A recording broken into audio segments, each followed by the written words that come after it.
Jake Martinez checked his gear one more time as the transport ship prepared to drop them on the frozen moon. The cold air from the open bay doors made him smile a little. It reminded him of home in Alaska, where winter meant real survival, not the controlled environments most cadets knew. Around him, 23 other cadets from 12 different alien species prepared for what their instructors called a simple cold weather training exercise.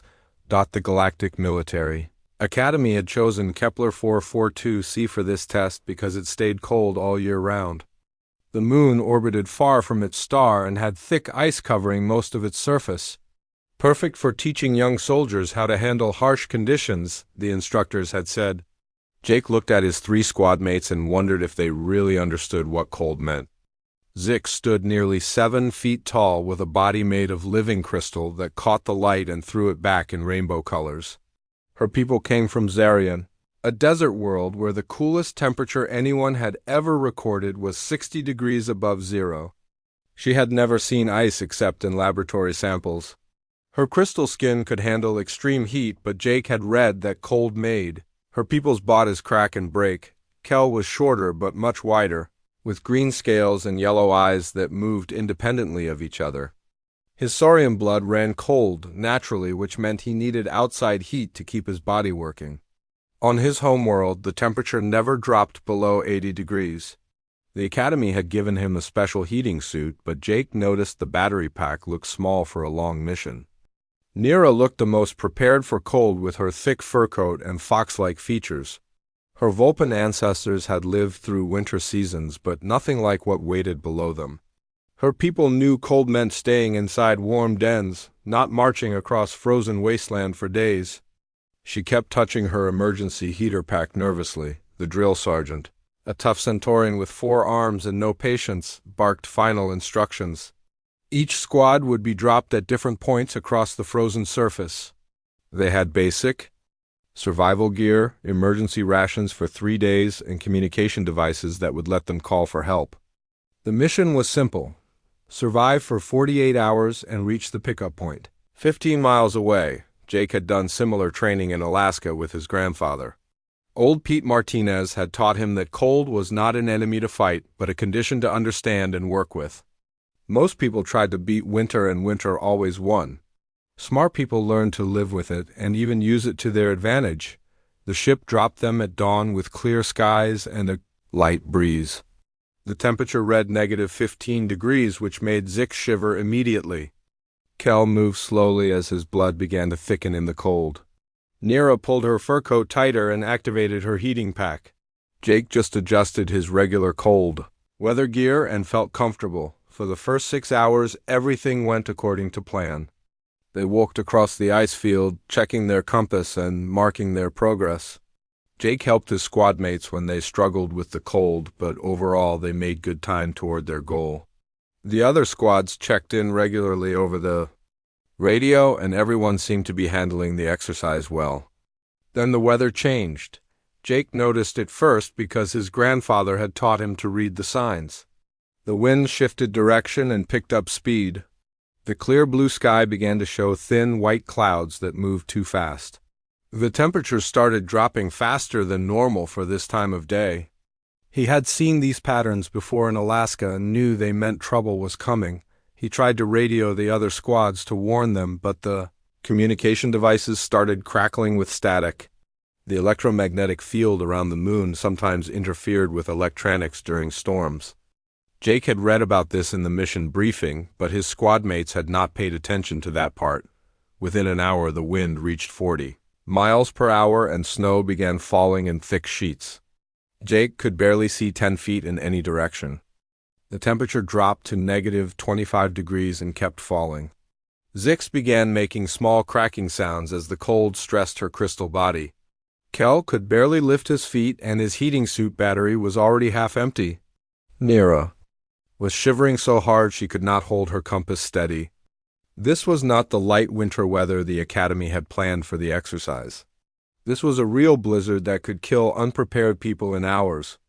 Jake looked around for shelter but saw only flat ice field in every direction. The storm was getting stronger and his squad mates were getting weaker by the minute. The radio finally died completely as the electromagnetic interference grew stronger. Jake knew that even if they could call for help, no rescue ship could fly in this weather. The emergency beacon in his pack would not activate for 18 more hours according to Academy protocol. By then his friends would be frozen solid. Jake had to make a choice. He could try to keep walking and hope they found shelter somewhere ahead, but his squadmates were already struggling to move. He could try to wait out the storm in the open, but none of them had gear designed for this level of cold and wind. Or he could do what his grandfather had taught him and use the storm itself to save their lives. The wind now screamed at 60 miles per hour and the temperature had dropped to -30 degrees. Zix's crystal skin showed stress fractures spreading across her arms and face. Kel had stopped moving and stood swaying in the wind like a frozen statue. Nira had curled up in a ball on the ice and was barely conscious. Jake Martinez looked at the snow piling up around them and smiled grimly. His grandfather always said, "That winter gave you everything you needed to survive if you were smart enough to use it." Time to prove the old man right and show his alien friends what humans really knew about staying alive in impossible conditions. Jake pulled out his combat knife and knelt down in the snow while his 3 squadmates huddled together against the howling wind. The blade was standard-issue military gear, nothing special, but Jake had learned from his grandfather that the right tool and skilled hands could mean the difference between life and death. He began cutting into the hard-packed snow with steady, practiced movements. Zix watched through pain-filled crystal eyes as Jake carved rectangular blocks from the frozen ground. Her voice cracked like breaking glass when she spoke. "What are you doing, Jake? Snow will make us colder, not warmer. We need to find rocks or metal to block the wind." Jake did not stop cutting as he answered. "Trust me, Zix. I know this looks crazy, but snow is actually one of the best insulators on this moon. My grandfather taught me that igloos can be 40 degrees warmer inside than outside. We just need to build it right." Kel's yellow eyes moved slowly to focus on Jake's work. His saurian blood was so cold now that thinking took great effort. Humans lived in snow houses. I read this in Academy history files, but those were primitive people with primitive tools. We have modern equipment. Modern equipment that stopped working an hour ago, Jake said as he finished cutting his first block. The piece of snow was perfect, about 2 feet long, 1 foot wide, and 6 inches thick. His grandfather had shown him how to test snow density by pressing it with his thumb. This snow was ideal for building, packed tight by the wind but not too hard to cut. Jake lifted the block and set it down at the edge of their small clearing. "Kel, your heating suit will run out of power in about 3 hours. Nira's emergency pack might last 2 hours more. Then what happens? The storm could blow for 12 hours or more and rescue cannot come until the electromagnetic interference stops." Nira uncurled from her ball on the ice and looked at Jake with desperate hope. Her Vulpan instincts told her to dig a den in the snow, but her people had never learned to build with ice blocks. "Can you really make shelter from snow, Jake? My people?" "No cold, but not like this cold." "Watch and learn," Jake said as he cut his second block. His movements were smooth and efficient, born from countless hours practicing with old Pete during Alaskan winters.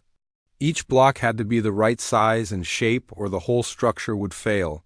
Too big and it would be too heavy to lift. Too small and the walls would have gaps that let in wind. As Jake worked, he told them stories his grandfather had shared around winter campfires. The Inuit people lived in the Arctic for thousands of years before humans ever left Earth. They survived in places where the temperature stayed below 0 for months at a time. No heating suits, no emergency packs, no rescue teams. Just knowledge passed down from parent to child about how to work with ice and snow instead of fighting against them. The wind grew stronger as Jake continued cutting blocks. Snow whipped around them in thick sheets that made it hard to see more than a few feet. But Jake had learned to work by feel as much as sight. His hands knew the right texture of snow for building. His knife found the natural lines where blocks would separate cleanly. "The secret," Jake said as he placed his 5th block, "is understanding that snow is not solid like rock or metal. It is millions of tiny ice crystals with air trapped between them. Air is an excellent insulator. A snow house works like a thermos bottle, trapping warm air inside and keeping cold air outside. Zix tried to help by lifting one of Jake's cut blocks, but the weight surprised her. Even weakened by cold, her crystal body was much stronger than a human's, but she had never lifted anything made of compressed snow. This is heavier than I expected. How do you know how thick to make them? Jake smiled as he guided her hands to show her how to set the block properly. My grandfather taught me that blocks need to be thick enough to support weight, but thin enough to cut easily. 6 inches works perfect for a shelter this size.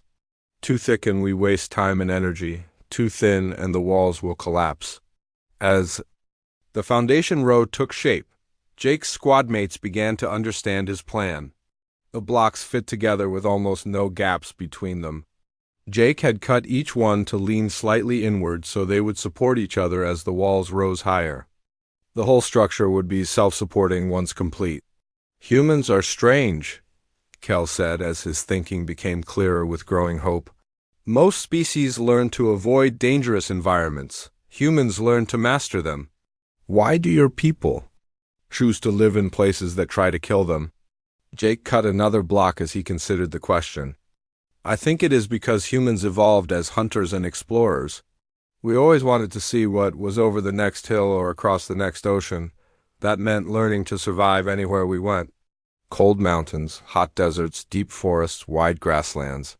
Humans learned to adapt instead of staying in one perfect place.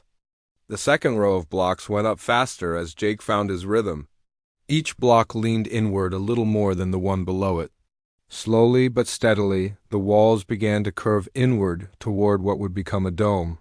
His grandfather had explained that the dome shape was strongest because it spread weight evenly in all directions. Nira watched with growing amazement as the shelter took shape around them. Your grandfather sounds like a wise teacher, Jake. How did he learn these skills? From his grandfather, who learned from his grandfather before him, Jake replied. Humans have been surviving in winter for 50,000 years or more. Long.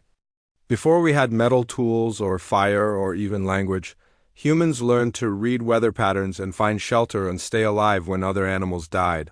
The storm continued to grow stronger, but inside the rising walls the wind was noticeably less. The temperature was still bitter cold, but not the killing cold they had faced in the open. Jake's squad mates began to believe they might actually survive this nightmare. As Jake placed the final blocks of the third row, he looked at his friends and saw something new in their eyes. Not just hope for survival, but respect for knowledge they had never imagined. These aliens had mastered space travel and energy weapons and faster-than-light communication. But none of them knew how to build a house from frozen water that would keep them alive when all their technology failed. 3 hours after Jake started cutting blocks, the igloo was complete. The dome rose 6 feet high and stretched 8 feet across, large enough for all 4 cadets to lie down comfortably. Jake had left a small tunnel entrance that kept wind from blowing directly inside while allowing fresh air to circulate. The final capstone block at the top had taken careful work to fit perfectly, but now the whole structure was solid and strong. Inside the igloo, the difference was immediate and dramatic. The howling wind became a distant whisper. The temperature that had dropped to -40 outside was already -10 inside, and rising as their body heat warmed the enclosed space. Jake's 3 squad mates looked around in wonder at walls that glowed with soft blue light from the storm outside. This is impossible, Zix said as she touched the smooth ice wall with one crystal finger. How can frozen water be warmer than the air outside? It makes no sense according to thermodynamics. Jake smiled as he pulled his emergency thermal blanket from his survival pack. The reflective material was designed to bounce body heat back at whoever used it, but Jake had learned a better trick from his grandfather. He spread the blanket against one curved wall where it would reflect heat throughout the small space like a mirror focusing sunlight. It is not the ice that keeps us warm, Jake explained as he worked. It is the air trapped inside the ice and the air trapped inside this space. Ice actually conducts heat away from our bodies, but very slowly compared to wind and open air. The real secret is stopping air movement. Moving air steals heat from your body 50 times faster than still air. Kel stretched his stiff limbs and felt his saurian blood beginning to flow normally again. My heating suit has 3 hours of power remaining. Before we built this shelter, it would have lasted only 1 more hour in that wind. Now it might keep me comfortable for the full 3 hours. Jake pulled out his small portable stove and began setting it up in the center of the igloo. The device was simple chemical fuel, not the fancy energy cells that powered most Academy equipment. It had no electronic parts to fail from electromagnetic interference and no battery to run down in extreme cold. Just solid fuel tablets that burned hot and clean when lit. "Nira, can you help me gather some of that ice moss growing near the entrance?" Jake asked as he prepared to light the stove. "I saw patches of it when we first landed. It is safe for most species to eat and will add nutrition to our emergency rations." Nira crawled through the tunnel and returned with handfuls of the blue-green plant matter that grew in thin sheets on the ice. Her Vulpan nose had identified it as edible, but she had never thought of it as food. "My people would never eat something like this. We prefer meat and prepared foods." "How do you know it is safe?" Jake crumbled the moss into his metal cup and added snow to melt. "Humans learned to eat whatever kept us alive. My grandfather taught me to identify hundreds of plants that could provide nutrition in emergency situations. He said that picky eaters do not survive long in the wilderness." As the stove heated their small space, Jake opened his emergency rations and began preparing what he called survival soup. The packets contained dehydrated vegetables, protein powder, vitamin supplements, and flavor enhancers that would make almost anything taste good. Mixed with melted snow and ice moss, it would provide complete nutrition for all 4 cadets. The smell of cooking food filled the igloo and made everyone realize how hungry they had become. Fighting the cold and building shelter had used tremendous energy. Jake's squad mates watched with interest as he added ingredients to the bubbling pot with the confidence of someone who had done this many times before. "Tell us more about your grandfather," Zix requested as she felt the stress fractures in her crystal skin beginning to heal in the warmth. "He sounds like someone who knew many useful things that are not taught in schools." Jake stirred the soup and smiled at memories of old Pete Martinez. He was born in Alaska back when it was still wild country. His grandfather had come there during the gold rush and decided to stay even after the easy gold was gone. 4 generations of my family learned to live off the land in one of the harshest places on Earth. The soup began to smell rich and hearty as the ingredients blended together. Jake tasted it and added more seasoning from his pack. His grandfather had taught him that good food was important for morale as well as nutrition. People who ate well in difficult situations kept their spirits up and made better decisions. "Humans are the only species I know who choose to live in dangerous places," Kel observed as he felt his body temperature stabilizing. "Most intelligent races find safe environments and build cities there. Humans build cities everywhere and then learn to make them work." Jake ladled soup into their metal cups and handed them around. The first taste was hot and satisfying, exactly what their cold-stressed bodies needed. The ice moss added a slightly salty flavor that complemented the vegetables and protein. Even Nira, who had been skeptical about eating wild plants, found it delicious. "My grandfather used to say that comfort makes people weak," Jake said between spoonfuls of soup. "He did not mean that people should suffer for no reason. He meant that when you only live in easy conditions, you forget how to handle hard ones. Humans stayed strong because we never stopped challenging ourselves."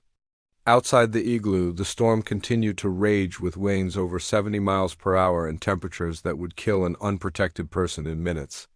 Inside their snow shelter, 4 cadets from different worlds shared a warm meal and learned about human survival philosophy. The contrast was so extreme it seemed like magic to the aliens. Nira finished her soup and looked around their small sanctuary with new understanding. "My people have stories about the old days when we lived in dens during winter storms. But we forgot those skills when we developed technology to control our environment." Humans never forgot, did they? Jake cleaned the cups with snow and packed them away carefully. His grandfather had taught him that taking care of equipment was just as important as using it properly. Some humans forgot, he admitted.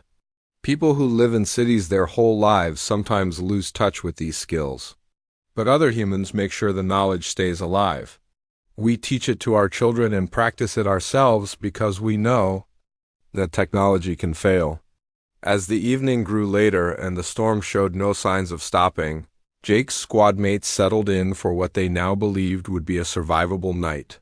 The Igloo had become not just shelter but a classroom where they learned about human approaches to problem-solving and adaptation that no academy course had ever taught them. As the long nights settled around their snow shelter, Jake found himself telling stories he had never shared with anyone at the academy. His 3 squad mates listened with growing fascination as he described a human culture they had never imagined existed. The warmth of the igloo and the satisfaction of hot food had made them all feel safe enough to really talk for the first time, since they had been assigned to the same squad. "Tell us about the people who climb mountains," Nira said as she adjusted. Her position on the sleeping platform Jake had carved from packed snow. "I read in academy files that humans travel to the highest peaks on Earth just to stand there for a few minutes. Why do they risk death for something with no practical value?" Jake smiled as he fed another fuel tablet to the small stove. The chemical heat would keep their shelter comfortable through the night and provide warm water for breakfast. "My cousin Pete climbed Mount McKinley when he was 22 years old. He trained for 2 years, spent all his savings on equipment, and risked his life for 3 weeks just to reach the summit. When I asked him why, he said it was because the mountain was there and he wanted to prove he could do it." Zix's crystal features reflected the stove light as she considered this concept. "On my world, we solve problems to achieve specific goals. We build cities to house our population. We develop technology to make life easier. We explore space to find resources and knowledge, but humans seem to create problems just to solve them. It is very strange. Maybe that is why humans adapt so well," Kel suggested. His saurian blood was flowing normally now and his thinking was sharp again. If you spend your whole life practicing how to overcome difficult situations, then when a real emergency happens, you already know what to do. "My people avoid challenges whenever possible. We prefer safe, predictable environments." Jake nodded as he pulled out his grandfather's old compass. The magnetic needle still pointed true north despite the electromagnetic interference that had killed their electronic equipment. Simple mechanical devices worked when complex technology failed, another lesson old Pete had taught him. Humans have always been explorers and risk-takers. Even before we left Earth, we were crossing oceans in wooden boats and walking across continents just to see what was there. "But surely not all humans are like this," Nira said. "Your species must have some people who prefer safety and comfort." "Every species has individuals with different personalities and preferences." "Of course," Jake agreed. "Millions of humans live quiet, safe lives in cities and never face any real danger. But even those people usually admire the ones who take risks and push boundaries. We tell stories about explorers and mountain climbers and polar researchers. We make them into heroes because they represent something important about human nature." Jake told them about Antarctic research stations where humans spent months in isolation studying ice and weather patterns. He described deep-sea explorers who descended miles beneath the ocean surface in small submarines. He explained how human astronauts have volunteered for one-way missions to Mars just to be the first people to set foot on another planet. "The Academy teaches that humans joined galactic civilization because Earth was overcrowded and your people needed new worlds," Zix observed. "But it sounds like humans would have left Earth anyway, just to explore and find new challenges." "Probably." "True," Jake admitted. "Humans get restless when life becomes too easy and predictable. We start looking for the next frontier, the next mountain to climb, the next ocean to cross. Even when we have everything we need to be comfortable, we want to see what is beyond the horizon." Kel shifted his weight on the sleeping platform and looked around their small shelter with new appreciation. "This igloo is a perfect example of human thinking. Most species would have tried to call for rescue or wait for the storm to pass. Humans look at a blizzard and see building materials. You turn the problem into the solution. Jake pulled out his emergency rations for the next day and began planning breakfast. His grandfather had taught him to always think ahead to prepare for the next challenge while handling the current one. Humans learned a long time ago that nature is not our enemy. It is just a set of conditions we need to understand and work with. Fighting against nature is like fighting against mathematics. You cannot win, so you have to find a different approach. My people worship nature spirits, Nira said softly. We believe that forests and rivers and mountains have souls that must be respected, but we also fear them. We build our cities far from dangerous places and use technology to protect us from wild weather. Humans seem to embrace the danger instead of avoiding it. Jake considered this as he checked the ventilation hole he had carved near the top of the dome. Fresh air circulated steadily through their shelter, preventing carbon dioxide buildup while maintaining warmth. Another trick his grandfather had learned from Inuit builders who had perfected these techniques over thousands of years. I think, humans learned that avoiding all danger makes you weak, Jake said finally. If you never face challenges, you never develop the skills and confidence to handle them when they cannot be avoided. So we deliberately put ourselves in difficult situations to practice surviving them. Like military training, Kel said with sudden understanding. The Academy puts us through combat simulations and survival exercises not because we want to fight wars or crash on hostile planets, but because we need to know we can handle those situations if they happen. Exactly. But humans take it further than most species. We make challenges for ourselves even when we do not have to. We climb mountains and cross polar ice caps and sail small boats across vast oceans. We test ourselves against nature to prove we are strong enough to survive whatever the universe throws at us. Zix was quiet for a long moment, her crystal features glowing softly in the stove light. I always thought humans were the weakest species at the Academy. You are smaller than Saurians, not as strong as Centaurians, cannot see as well as Vulpans, and break more easily than my people. But now I understand that physical strength is not the only kind of strength. What do you mean? Nira asked. Humans are strong in ways that do not show up on physical tests. They are strong in their minds and their spirits. They have the strength to keep trying when everything seems hopeless. They have the strength to learn new skills even when those skills are difficult and painful to master.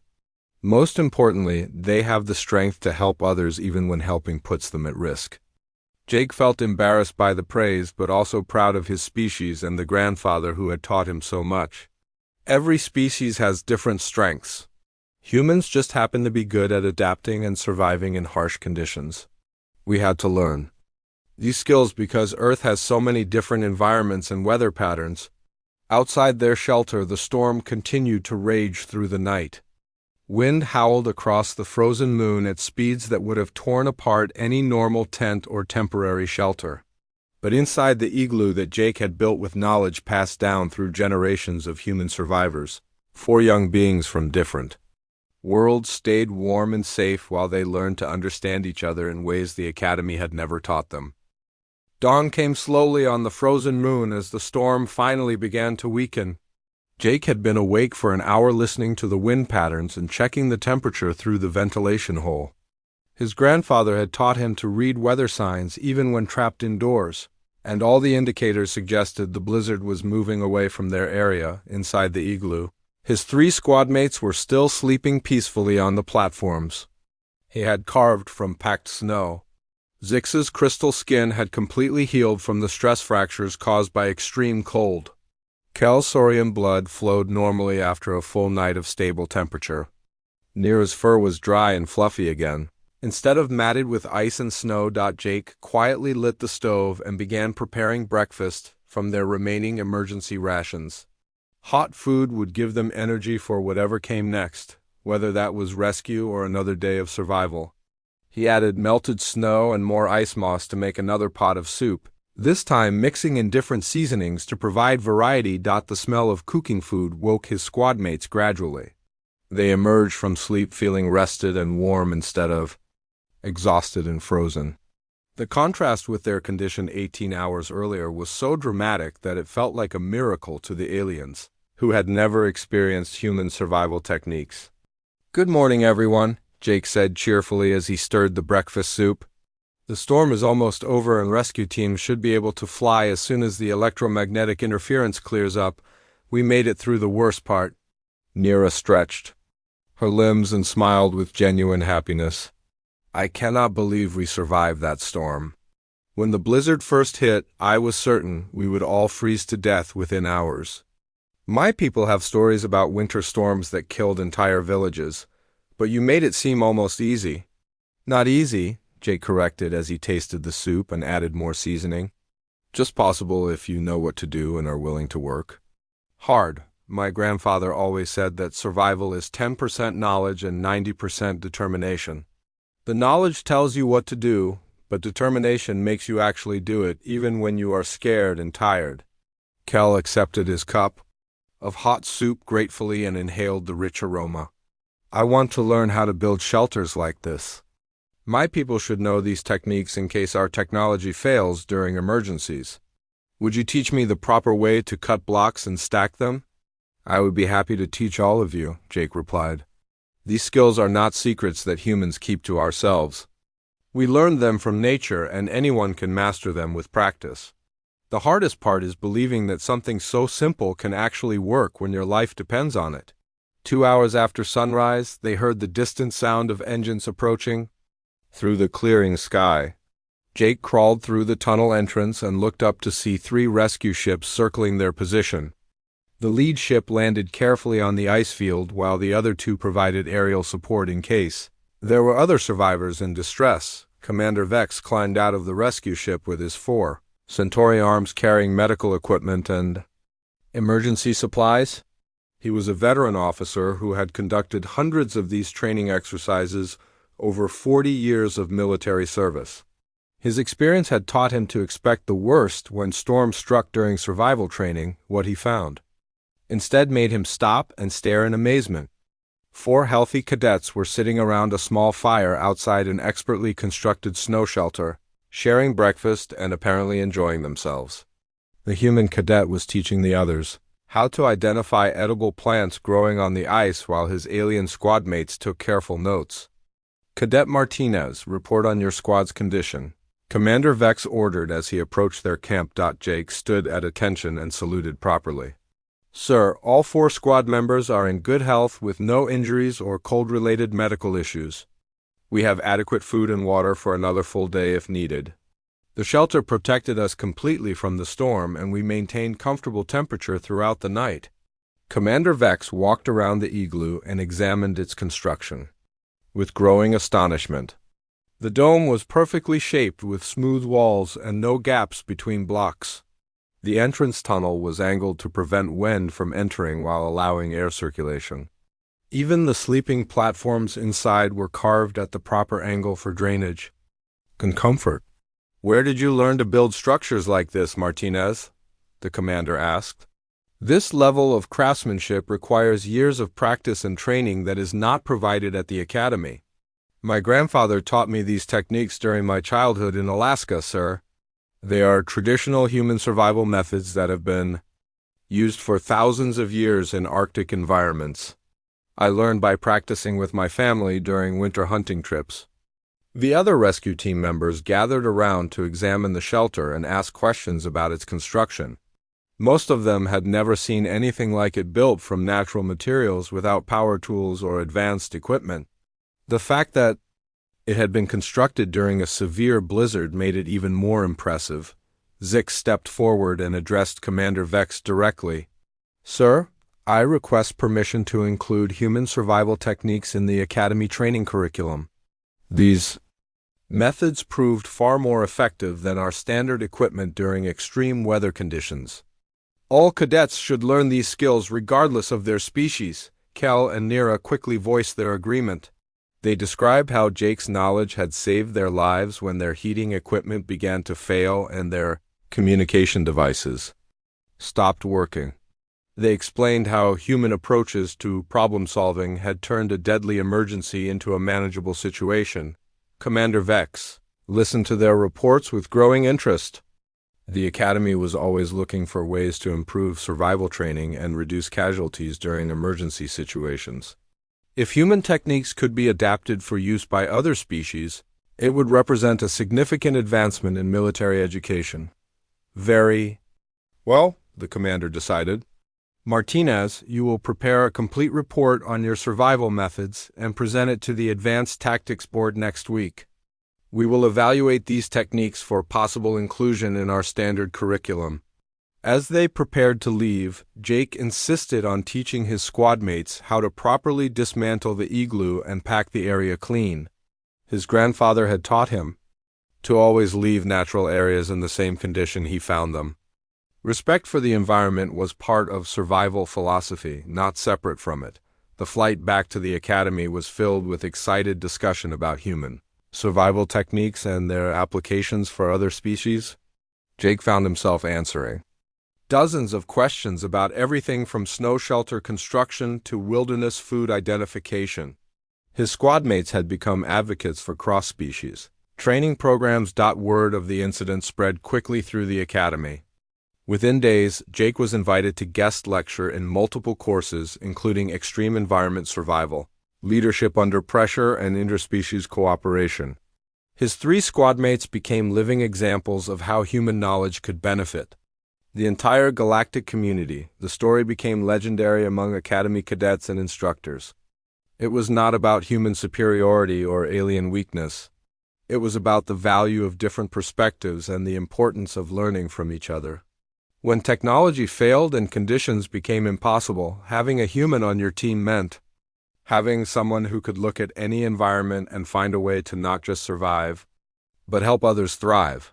Jake Martinez had demonstrated that sometimes the most advanced solution was also the simplest one, and that human ingenuity was not about having the best tools, but about being the kind of people who could make any tool work when it mattered most.